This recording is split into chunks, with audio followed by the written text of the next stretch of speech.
Hello friends, Raipur വന്നതിന് പുറകെ ടാട്ടിബന്ദിലുള്ള ഒരു അയ്യപ്പൻ കോവിലിൽ ഞങ്ങൾ പോയിരുന്നേ. ഇത് ഞങ്ങൾ താമസിച്ച ഹോട്ടലിൽ നിന്ന് ഒരു 4-5 കിലോമീറ്റർ ദൂരെ മാറിയായിരുന്നു. നിറയെ മലയാളികൾ തിങ്ങിപ്പാർക്കുന്ന ഒരു ഏരിയയാണിത്.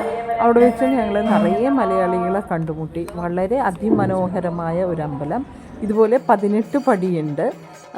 അത് 41 ദിവസത്തെ വ്രതം എടുത്തിട്ട് വരുന്നവരാണെങ്കിൽ നേരെ ആ പടിയേറി ഉള്ളിൽ കയറാത്രേ.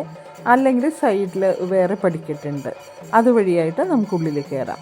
പിന്നെ അവിടെ ചെണ്ടമേളവും ഉണ്ടായിരുന്നു, അഭിഷേകവും നിറയെ പൂജകളും എല്ലാം ഉണ്ടായിരുന്നു. നിറയെ മലയാളികൾ അവിടെ ഉണ്ടായിരുന്നു. ഒരുപാട് പേരെ ഞങ്ങൾ സംസാരിക്കുകയൊക്കെ ചെയ്തു. കുറേ സമയം സന്തോഷകരമായിട്ട് ഞങ്ങൾ അവിടെ ചിലവഴിച്ചു. ഏകദേശം 1-1.5 മണിക്കൂർ സമയം ഞങ്ങളവിടെ നിന്നു. എനിക്ക് വളരെ ഇഷ്ടപ്പെട്ടു ഈ അയ്യപ്പൻ കോവിൽ. അങ്ങനെ ഞങ്ങൾ രാവിലെ ഇവിടെ എത്തിയിട്ട് ആദ്യത്തെ ദിവസത്തിൽ രാവിലെ അവിടെയാണ് സ്പെൻഡ് ചെയ്തത്.